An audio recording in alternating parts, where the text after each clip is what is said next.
So, how exactly do you get a good deal in real estate? Well, stay tuned and find out. When it comes to real estate, there's no recommended retail price. That is, there's no fixed price on what a property is worth. It really is up to the market to decide the value of a property.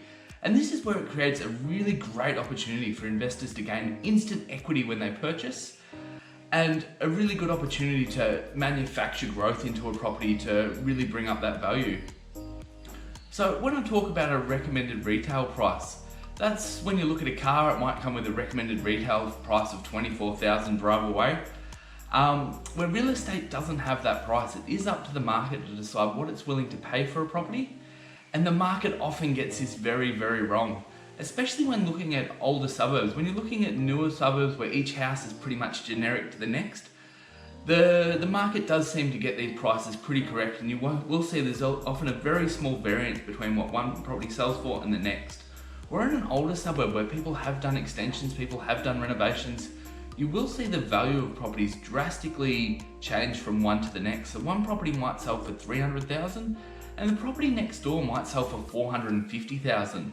This creates a great opportunity for investors looking to pick up equity straight into as soon as they buy a property. So if you are looking to buy, how do you take advantage of this discrepancy and these market inefficiencies when it comes to real estate? Well, firstly, I want to point out that the best deal on market today often isn't the best deal on market in a 3 or a 6 month period. In most areas, in most markets, about 5% of properties change hands each year. So if you're in a market of about 10,000 homes, about 500 properties will sell each year.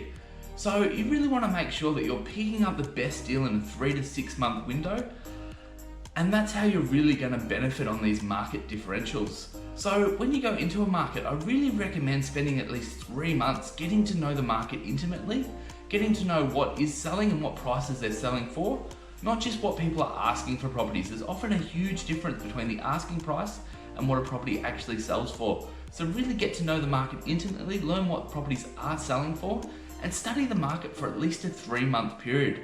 This will really start to educate you on what is a good deal and what's the best deal of today versus that best deal of a 3 to 6 month period. I don't recommend spending longer than 6 months looking to buy, as procrastination will start to creep in and uncertainty and really starting to look for that unicorn that may not come along. So keep it into that sort of 3 to 6 month window, 3 months of research, learn to recognize what is a great buy, and then spend the next 3 months finding that great buy. So you've found the right property now. Now what do you do? If the deal is as good as you actually think it is, there's a chance that 1, 2, 3, or maybe 5 other people actually think it's a great deal too. Now this is a good thing if you see other people bidding on that property, other people wanting to buy that property. It means that more than likely you're on a winner. The chances of you stumbling across a property that's been on the market for 4 months, that's a sensational buy, is very, very slim. Most of the properties that are great buys will sell in the first week of hitting the market. So you want to be aggressive with your initial offer. You either want to be offering a strong purchase price or strong terms. So take into consideration the vendor's situation here. Do they need a long settlement? Do they need a short settlement?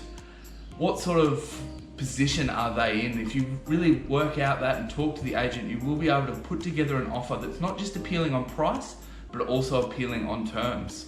So make sure this offer is strong. If you've been researching the market for a 6 month period and you've just found their property, make sure you're not going to miss out on it over $1,000 or $2,000.